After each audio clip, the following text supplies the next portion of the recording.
Vous pensez être simplement fatigué. Mais si ce n'était pas de la fatigue, et si votre corps était bloqué dans un état de stress permanent depuis des mois, voire des années, sans que vous en ayez conscience. Troubles du sommeil, anxiété, boule au ventre, tension musculaire, envie de sucre, épuisement. Dans cette vidéo, je vais vous montrer ce qui se passe réellement dans votre cerveau, votre système nerveux, vos hormones et votre corps dans sa globalité lorsque vous êtes stressé et surtout comment reconnaître les signes avant que votre corps ne dise stop.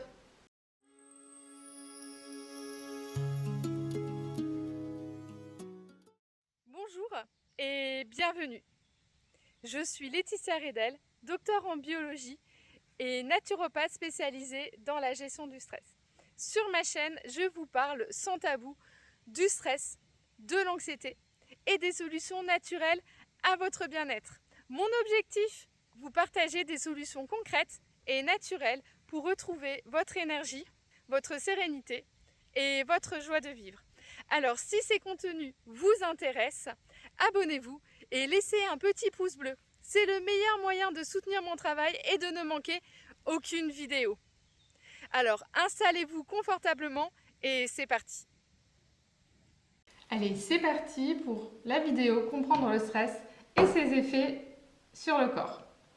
Peut-être que ça vous est déjà arrivé de ressentir une pression constante, le cœur qui s'accélère, une boule dans le plexus solaire, voire même des pensées qui tournent en boucle la nuit, une fatigue qui ne passe pas malgré le repos, une sensation d'épuisement.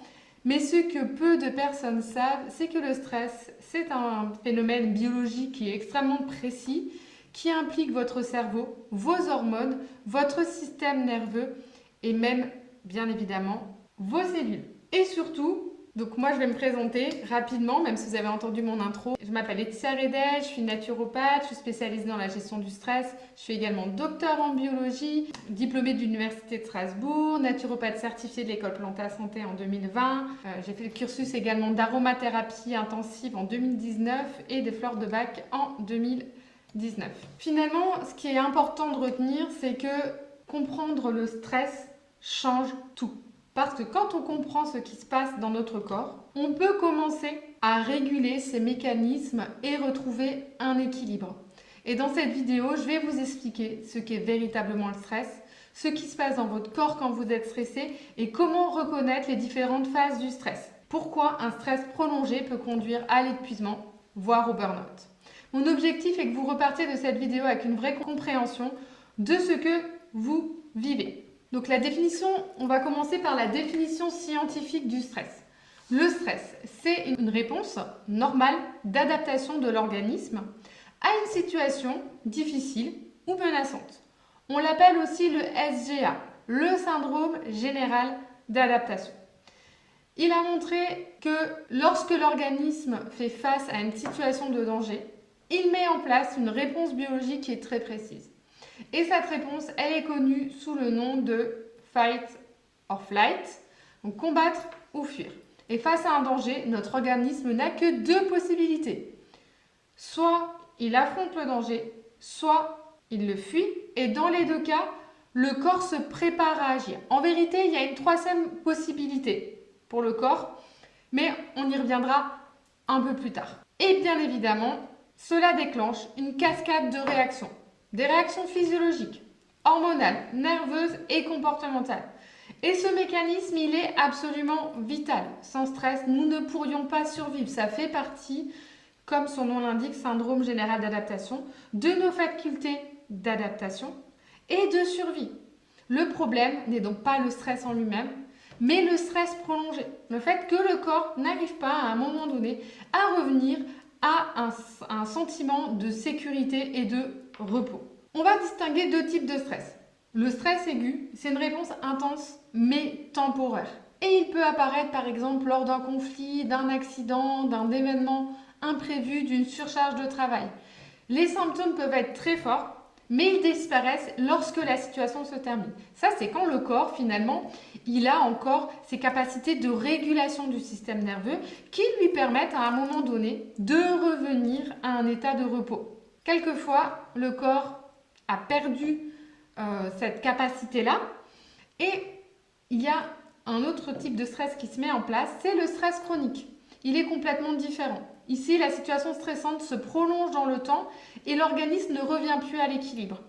Mais ça peut aussi être finalement des situations du quotidien qui sont vécues à un moment donné par une personne comme étant stressantes, alors que très probablement, ça ne veut pas dire qu'il n'y a rien du tout, mais très probablement, il y a ici un organisme qui n'est plus en mesure en fait de s'adapter, on va dire, de manière saine à l'événement, parce que cet organisme est toujours en mode survie. Donc il va réagir de la seule manière qu'il connaît, en provoquant une réaction de stress. Et ça peut être par exemple un travail qui est très exigeant, un conflit relationnel qui est permanent, une charge mentale importante, ou encore un environnement familial difficile. Dans ces situations, le corps reste bloqué en mode survie. Et c'est là que les problèmes de santé commencent à apparaître. La physiologie du stress. Pour comprendre cela, il faut regarder ce qui se passe dans votre corps. Tout commence dans le cerveau. Lorsqu'un facteur de stress apparaît, une structure cérébrale qui s'appelle l'hypothalamus se met en action. Et l'hypothalamus, il va activer les glandes surrénales qui sont situées au-dessus des reins. Ces glandes sont responsables de la production donc, des hormones du stress. Et il existe donc deux types de réponses. La réponse à court terme, elle implique donc les médulo-surrénales. Elles vont produire l'adrénaline et la noradrénaline. On y reviendra. Ces hormones provoquent immédiatement l'augmentation du rythme cardiaque, l'augmentation de la pression artérielle, la libération de glucose dans le sang, la dilatation des bronches, l'augmentation de la vigilance, le ralentissement de la digestion. Et là, le corps se prépare à agir. C'est ce qu'on appelle la phase d'alarme. C'est ce qui est présenté ici. C'est que donc on a ce qu'on appelle le stresseur, ça veut dire finalement l'élément qui nous met en situation de stress, qui va avoir donc un impact sur notre cerveau. Notre cerveau va activer donc l'axe hypothalamo-hypophysaire et il va y avoir donc un influx nerveux qui va permettre donc de venir ici exciter les glandes surrénales, activer les glandes surrénales, donc notamment les médulo-surrénales, qui vont donc produire l'adrénaline et la noradrénaline. Et effectivement, ces hormones, elles vont avoir tout un tas d'impacts ici au niveau du corps. Qu'est-ce qui se passe? Au niveau de la circulation sanguine, il y a une augmentation de la pression artérielle. On va avoir au niveau du foie une synthèse de glucose. On va avoir un effet aussi au niveau des reins. On va avoir une augmentation de la tension musculaire. On va avoir une modification de la digestion, donc notamment un ralentissement de la digestion. On va avoir une augmentation du rythme cardiaque, une augmentation du rythme respiratoire et une dilatation des pupilles. Pourquoi tout cela se met en place? Eh bien, c'est pour nous préparer à réagir. Donc, soit à combattre, soit à fuir. Ici, on est vraiment dans ces deux possibilités-là. Quand vous voyez toutes ces conséquences ici du stress, vous pouvez déjà vous rendre compte de l'impact que peut avoir un stress chronique sur votre santé. Donc avec l'augmentation de la pression artérielle, donc le foie qui synthèse plus de glucose. Donc qu'est-ce que ça va générer? Si on a plus de glucose, augmentation de la glycémie dans le sang, le pancréas va devoir sécréter plus d'insuline. Et à un moment donné, à force d'avoir beaucoup d'insuline en circulation, on peut avoir le mécanisme d'insulinorésistance qui peut se mettre en place. Les troubles musculo-squelettiques, parce qu'on a toujours des tensions musculaires, donc on a des douleurs dorsales par exemple, de la constipation, des problèmes cardiaques et une augmentation du rythme respiratoire, donc des impacts aussi à ce niveau-là. La deuxième phase, c'est la phase dite de résistance. La situation persiste et là il y a une deuxième situation, une deuxième réponse hormonale qui va se mettre en place. Cette fois-ci, donc il y a toujours en fait un impact sur les glandes surrénales, mais cette fois-ci, c'est les corticosurrénales qui produisent une hormone stéroïdienne qui s'appelle le cortisol. Et ce cortisol, il permet de maintenir la réponse au stress dans la durée. Et là, effectivement, il va provoquer l'augmentation de la glycémie, la mobilisation des graisses et des protéines, l'augmentation de la pression artérielle, la réduction de la réponse inflammatoire, la diminution de certaines fonctions immunitaires et c'est à nouveau une stratégie de survie. On a besoin de cortisol pour nous permettre de réagir dans le temps et de tenir dans le temps à des situations qui sont stressantes.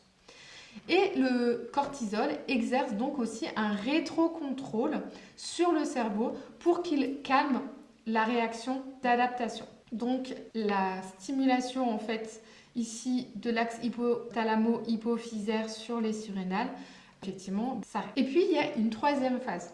Ça c'est quand la situation, elle persiste ou elle se répète. Là, le corps s'épuise, les organes faiblissent, le métabolisme se dérègle.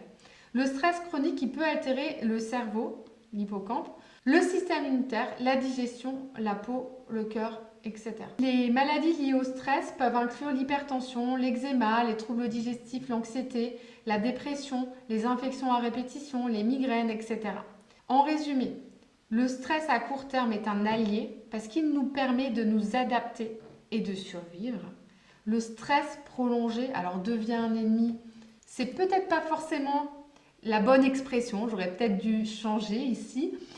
En tout cas, il ne fait plus notre bien-être. Mais si c'est là, c'est parce qu'à un moment donné, notre corps nous a placés dans une situation, dans un mode survie, qui nous permet justement de survivre à une situation qu'il a jugée comme dangereuse. Sauf que quand ça dure dans le temps, finalement, la balance bénéfice-risque, elle penche plus sur le côté du risque, sur le côté du bénéfice. Mais là, c'est à nous finalement de reprendre le pouvoir et de mettre en place des stratégies qui nous permettent justement d'écouter tous les signaux que notre corps il nous a donnés avant pour ne pas aller à cette phase d'épuisement.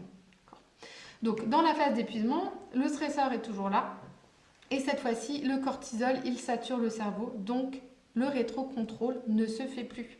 Ce fameux rétrocontrôle qui nous permettait en fait de revenir à une situation de sécurité, de ce sentiment de sécurité intérieure, il ne se fait plus. Donc on est constamment en situation de stress. En tout cas, on a ce sentiment-là. On est toujours dans une situation de stress, toujours dans peut-être l'hyper-anticipation, dans l'anxiété, etc. Et comme on n'a plus le rétrocontrôle qui se fait, finalement, même les situations de la vie quotidienne nous paraissent stressantes. Et donc, on continue à avoir des impacts négatifs au niveau de la circulation sanguine, du foie, glandes surrénales, des reins, etc., des muscles, du système digestif, du cœur, des poumons. Donc là, un petit rappel de ce qui a été dit. Donc je vais reprendre avec vous. Donc dans la phase d'alarme, le cortex préfrontal, la zone qui analyse les données et gère les décisions, n'est plus prioritaire. Le cerveau passe donc en mode réflexe et via le système nerveux sympathique prépare le corps à l'action. Une hormone, la noradrénaline, stimule les organes, cœur, vaisseaux, muscles, etc. Les glandes surrénales libèrent de l'adrénaline et les rythmes respiratoires et cardiaques s'accélèrent pour mieux oxygéner les organes, les bronches et les pupilles se dilatent. Et donc la transpiration augmente également. En phase de résistance, je rappelle, le stresseur, il est toujours là. Le système nerveux parasympathique calme le rythme cardiaque et l'activité respiratoire diminue la tension artérielle. Dans le cerveau, l'hypothalamus produit de la corticolibérine qui stimule la sécrétion d'hormones corticotropes, ACTH, par l'hypophyse. Transportée par voie sanguine jusqu'à la glande cortico-surrénale, elle permet la production de cortisol qui régule le métabolisme et maintient l'homéostasie. En phase d'épuisement, le cortisol sature le cerveau. Il n'y a plus de contrôle de la réaction de stress. Les récepteurs du système nerveux central deviennent moins sensibles aux glucocorticoïdes, donc cortisol et cortisone, dont le taux augmente dans le sang. Des effets nocifs apparaissent sur le cerveau et les organes, des maladies cardiovasculaires, des pathologies digestives, des troubles musculo-squelettiques, un impact sur la santé mentale avec perte de sommeil, troubles de l'humeur, dépression. Ici, on voit le mécanisme du stress. Une menace qui vient générer un stimulus au niveau du cerveau. Ce stress va activer l'hypothalamus qui active l'hormone corticolibérine qui active l'hypophyse et qui va venir activer dans un premier temps la glande médullo-surrénale, donc on est en phase d'alarme. La production d'adrénaline et de noradrénaline avec l'augmentation de la fréquence cardiaque, de la ventilation pulmonaire et de la tension artérielle. Et on est donc phase d'alarme, l'axe sympathique.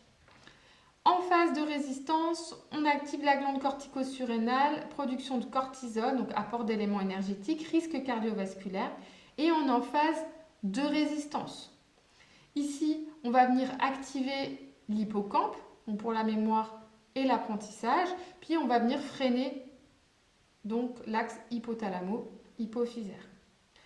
Quand effectivement on est en stress chronique, on a un effet toxique ici au niveau de l'hippocampe. Ça veut dire que nos capacités de mémoire et d'apprentissage sont réduites.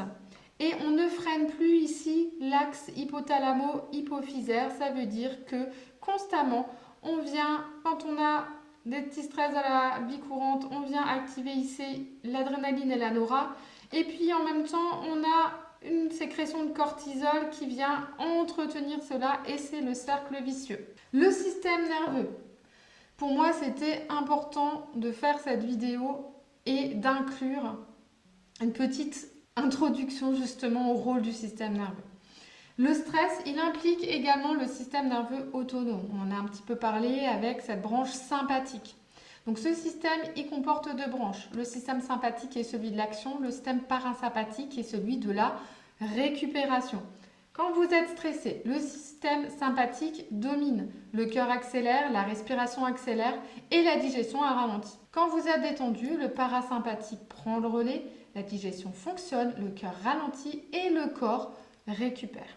Le problème du stress chronique, c'est que le système sympathique reste activé en permanence et le corps ne récupère plus, ce qui peut conduire à l'épuisement ou au burn-out. Donc voici un petit schéma. Donc vous voyez ici de ce côté-là le système sympathique et ici le système parasympathique. Donc on voit que le système sympathique, on voit qu'il va venir dilater les bronchioles, accélérer le rythme cardiaque, fait sécréter l'adrénaline, diminue les sécrétions gastriques, réduit la motilité intestinale, retient le contenu du côlon et retarde la vidange de la vessie. Donc on a bien quelque chose qui va nous pousser vers l'action avec donc une augmentation du rythme cardiaque, un plus fort taux d'oxygène, un sang qui est mieux oxygéné dans le sang et qui va nous permettre de venir justement nourrir, oxygéner donc les muscles, le cerveau, etc. Au niveau du système parasympathique, on va ici avoir une contraction des bronchioles, on a un rythme cardiaque qui ralentit, on augmente la sécrétion des enzymes gastriques. Au niveau des intestins, on a donc une augmentation de la motilité, on a une vidange du côlon, une vidange de la vessie. Donc on a vraiment le système on-off qui peut se mettre en place avec un système sympathique qui va plutôt favoriser effectivement l'action avec un sang qui est fortement et une digestion qui est globalement mise au repos. Et on a l'inverse ici avec le parasympathique où effectivement on peut ralentir le rythme cardiaque et puis on va pouvoir récupérer et puis digérer et éliminer nos toxines. Au niveau des symptômes du stress, je ne vais rien vous apprendre, on a déjà tous été stressés et vous allez sûrement vous reconnaître en fait dans certains de ces symptômes lorsque vous êtes stressé. Donc les symptômes du stress apparaissent généralement sur 3 plans, donc des symptômes physiques comme des tensions musculaires, des troubles digestifs, des troubles du sommeil, de la fatigue, des palpitations, des infections fréquentes, de l'eczéma ou du psoriasis. Des symptômes émotionnels, vous vous sentez irritable, anxieux, faites des crises de larmes, vous vous sentez triste, vous avez une perte de motivation et une baisse de la libido. Et puis au niveau comportemental, vous êtes désorganisé, vous vous isolez, vous consommez de manière accrue du café, du sucre, de l'alcool, tout ce qui va pouvoir à un moment donné vous apporter un petit peu de douceur et vous allez avoir une difficulté à prendre des décisions. Et souvent, ces 3 dimensions, bien sûr, elles sont liées entre elles et puis l'une alimente l'autre. Face au stress, on peut avoir du coup des comportements, des réponses qui sont des stratégies qu'on met en place pour finalement gérer le stress et préserver notre équilibre. Donc, vous allez voir, là aussi, vous allez sûrement vous reconnaître. Donc, en premier lieu, souvent, ce qui se passe de manière complètement inconsciente, c'est qu'on va évaluer la situation et sa menace, analyser ses ressources et ses capacités, déployer une stratégie, donc diminuer l'intensité du stress, réguler ses émotions, agir ou fuir si nécessaire, réévaluer et ajuster pour retrouver un équilibre. Finalement, bien gérer le stress, c'est apprivoiser ses hormones, transformer la menace en défi et stimuler des substances comme la sérotonine, la dopamine et la noradrénaline qui sont des sources de plaisir et de motivation naturelle.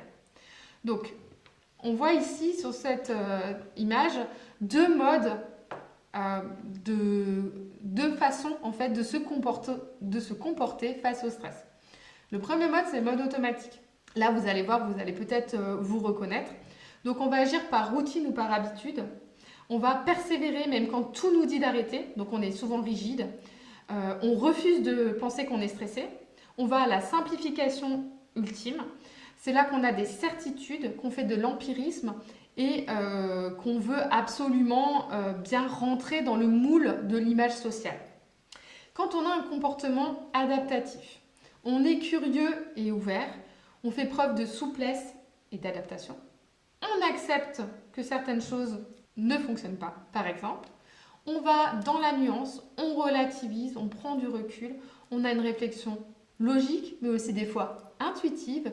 Et surtout, ce qui va être important pour notre prise de décision, finalement, ce n'est plus l'image sociale, c'est notre opinion personnelle. Mais pour passer de l'un à l'autre, eh bien, il faut pouvoir retrouver ici notre sentiment de sécurité. Parce que tant qu'on ne se sent pas en sécurité, on va avoir de la difficulté à avoir ce comportement adaptatif. Et c'est là que rentrent en jeu toutes les stratégies qui existent aujourd'hui de gestion, j'appelle ça de la gestion du stress, mais c'est en tout cas de la régulation du système nerveux. Là encore, on peut voir donc la localisation dans le cerveau de l'activité automatique ou adaptative. Quand on est en mode adaptatif, c'est notre cerveau reptilien qui entre en ligne de compte. Quand on est plutôt dans un mode adaptatif, c'est notre néocortex préfrontal qui prend le relais. Donc c'est notre zone du cerveau qui est stimulée. Au niveau du stress chronique, vous pouvez voir ici qu'il y a tout un tas d'effets physiologiques du stress chronique qui sont listés. Par exemple, là aussi peut-être que vous vous reconnaîtrez. La perte de cheveux, des douleurs chroniques musculaires, des tensions musculaires dans les mâchoires, tout ce que je refuse de dire, tout ce que je n'ose pas dire, dans le cou, dans le haut du dos, tout ce que je porte, une fatigue permanente généralisée, dans le système digestif, des troubles digestifs, des coliques, des constipations, des brûlures d'estomac, dans le sang, une augmentation de la glycémie, du taux de cholestérol, au niveau du système immunitaire, l'affaiblissement du système immunitaire, au niveau cérébral et mental, anxiété, dépression, troubles de l'humeur, sommeil, troubles du sommeil, de la concentration, insomnie, perte de mémoire, au niveau du cœur, palpitations, risque cardiovasculaire, au niveau des poumons, l'augmentation du risque d'asthme, au niveau des organes reproducteurs, baisse de libido, aménorrhée chez les femmes par exemple. Pour le poids, là, ça dépend des personnes, soit une forte prise ou une grande perte de poids, et puis bien évidemment l'obésité aussi. Derrière le stress, on a aussi un effet sur la satiété, ce qui est directement lié donc au problème de poids que génère le stress chronique. Donc le stress dissimule la sensation de satiété. Pour la reconnaître, il faut écouter les signaux corporels qui nous informent que l'on peut arrêter de manger. Pour cela, il faut déjà les connaître. Donc on a des signes sensoriels, la bouche ou le nez vont envoyer un influx nerveux au cerveau après avoir humé puis mastiqué un aliment. Signal temporel, il faut environ 20 minutes pour que le centre cérébral de la satiété soit stimulé. Donc durant ce délai, le cerveau régule les aliments ingérés et évalue leur quantité. Donc il faut manger lentement, bien mastiquer chaque bouchée, bien respirer pour ne pas manger en 5 minutes et que le cerveau puisse analyser la quantité d'aliments que nous avons ingérés et envoyer le signal approprié. Au niveau digestif, les aliments ingérés distendent progressivement l'estomac et ces mécanorécepteurs associés transmettront un message plus ou moins intense au système nerveux. Et au niveau hormonaux, l'arrivée des aliments dans le tube digestif génère la sécrétion d'hormones dont le rôle essentiel est essentiel dans l'appréciation de la satiété, donc la leptine, l'insuline et la cholécystokinine. Face au stress, donc je vous ai déjà présenté cette diapositive, mais on peut aussi donc voir qu'effectivement par rapport aux troubles digestifs, on peut noter notamment l'hypertension, donc le syndrome, la mise en place d'un syndrome métabolique qui est une association de différents troubles, donc l'hypertension, la résistance à l'insuline et la prise de poids abdominale, un vieillissement accéléré. Donc le stress va augmenter la production de radicaux libres qui sont responsables du vieillissement cellulaire Et on va aussi avoir des carences nutritionnelles puisque le corps va consommer davantage de magnésium, de vitamines et de micronutriments. On a aussi un déficit immunitaire. Le cortisol diminue la réponse immunitaire, donc les personnes stressées sont plus sujettes aux infections. Les troubles musculo-squelettiques, donc le stress entraîne des tensions musculaires et chroniques, c'est ce qui explique des douleurs de dos ou de cervicales. Des troubles psychologiques, anxiété, dépression, troubles alimentaires et dépendance. Et on peut aussi aggraver certaines maladies comme l'asthme, la fibromyalgie et les maladies auto-immunes. Et puis bien évidemment, quand le stress continue à être présent, après la phase de résistance, on arrive à la phase d'épuisement. Et on peut donc arriver à un burn-out. Et dans ces cas-là, c'est une autre mécanique. On a parlé que le système nerveux avait deux manières de réagir au stress. Soit il combat, soit il fuit. Donc ça, c'est une réponse du système sympathique. Puis, il y a une troisième manière de réagir. C'est quand il n'y a plus d'énergie. Quand le système il est épuisé et qu'il n'y a plus d'énergie pour aller en phase d'attaque, pour sécréter de l'adrénaline et de la noradrénaline, ou pour résister avec l'axe corticotrope, et bien le système s'effondre. Et là, je me fige. C'est ce qu'on appelle le burn-out. L'épuisement émotionnel, la dépersonnalisation et aussi, des fois, on se demande un peu comment on en est arrivé là et pour quel sens et pourquoi on continue à faire cela. Le burn-out, c'est quand le stress dure trop longtemps. Donc l'organisme finit par ne plus pouvoir s'adapter. C'est la phase d'épuisement. Les glandes surrénales ne parviennent plus à produire suffisamment de cortisol et on parle alors de burn-out. Le burn-out se caractérise par trois dimensions. L'épuisement émotionnel, la dépersonnalisation et le sentiment de non-accomplissement. Les symptômes peuvent être fatigue extrême, perte de motivation, difficulté de concentration, isolement, irritabilité. Et le premier signe de burn-out est souvent le déni. Les personnes pensent simplement qu'elles sont fatiguées. Dans mon accompagnement, je considère le stress comme un phénomène global parce qu'il agit à la fois sur le corps, les émotions, le système nerveux, la nutrition et même le rapport à notre environnement. Mon travail consiste à aider les personnes à comprendre leurs mécanismes de stress, à soutenir leur système nerveux, à relâcher les tensions corporelles, rééquilibrer leur nutrition et surtout retrouver un état de sécurité intérieure. On peut par exemple agir sur ou par la respiration, le mouvement, par des mouvements somatiques de régulation du système nerveux, par la nutrition, permet de favoriser les aliments qui sont riches en tryptophane, qui est un précurseur de la sérotonine et vraiment le neurotransmetteur du bien-être. Certains micronutriments comme le magnésium, qui est souvent carencé en cas de stress, des outils de régulation émotionnelle, des fleurs de bac par exemple, mais aussi une approche émotionnelle de libération donc des émotions et d'état d'âme du moment, et de l'aromathérapie pour vous soutenir sur tous les plans. On peut aussi agir par et avec la nature. Ça, c'est quelque chose que vous pouvez faire tout seul si le cœur vous en dit. Aujourd'hui, de plus en plus d'études montrent aussi les effets puissants de la nature sur la régulation du stress. Par exemple, la sylvothérapie permet de diminuer le cortisol, la tension artérielle et l'anxiété. Et c'est ce qu'on appelle l'éco-psychologie. L'idée est simple, l'être humain ne peut être pleinement en bonne santé que s'il est en relation avec une nature saine. Et c'est le cas aussi, tout simplement, on pourrait remplacer cette phrase en disant que l'être humain ne peut être pleinement en bonne santé que s'il est en relation avec d'autres humains. On est un être social, nous avons besoin de relations saines autour de nous. Quelques tips quand même, j'ai quand même envie de vous donner quelques conseils dans cette vidéo. Donc par exemple, voici quelques aliments qui favorisent la production de sérotonine. Donc les sources de tryptophane les plus intéressantes, les œufs, qui sont très riches en tryptophane et en protéines complètes, vont apporter également des vitamines du groupe B qui sont nécessaires à la synthèse des neurotransmetteurs. Donc, tout ce qui va être poisson gras aussi, saumon, sardines, maquereaux, parce qu'ils apportent eux aussi du tryptophane, mais aussi des oméga 3 qui jouent un rôle important dans la régulation de l'humeur et de la santé du cerveau.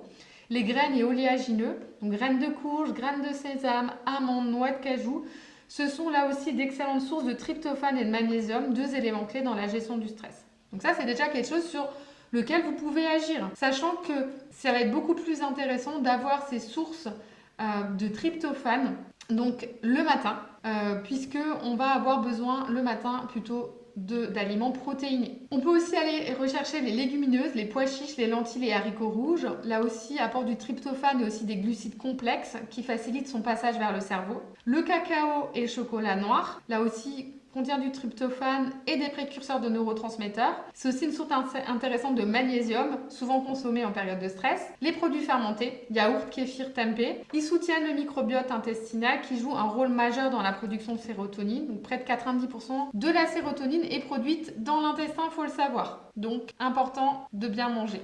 Le cas du 5-HTP. Vous en avez peut-être entendu parler. Le 5-hydroxytryptophane, c'est un intermédiaire direct entre le tryptophane et la sérotonine. Il est naturellement présent en petite quantité dans certains aliments, mais il est surtout utilisé sous forme de complément alimentaire extrait d'une plante qu'on appelle donc la griffonia. Il peut être utile chez certaines personnes présentant un stress chronique, des troubles du sommeil, une baisse de morale ou des envies de sucre, mais il doit être utilisé dans le cadre d'un accompagnement personnalisé car la régulation des neurotransmetteurs dépend de nombreux facteurs, vitamines, B, magnésium, microbiote, inflammation, etc. Pour conclure, si vous vous êtes reconnu dans certaines situations évoquées dans cette vidéo, sachez que le stress n'est pas une fatalité. Le comprendre est la première étape pour reprendre le contrôle de votre équilibre physique et émotionnel. Si vous souhaitez être accompagné pour identifier votre niveau de stress, comprendre ses causes, mettre en place des solutions adaptées, je vous accompagnerai avec une approche globale qui prend en compte le corps, le système nerveux et les émotions. Et dans les prochaines vidéos, nous verrons comment réguler concrètement le stress au quotidien. Merci. Si cette vidéo vous a plu, n'hésitez pas à la faire partager, voyager, mettez un pouce, abonnez-vous et à très bientôt.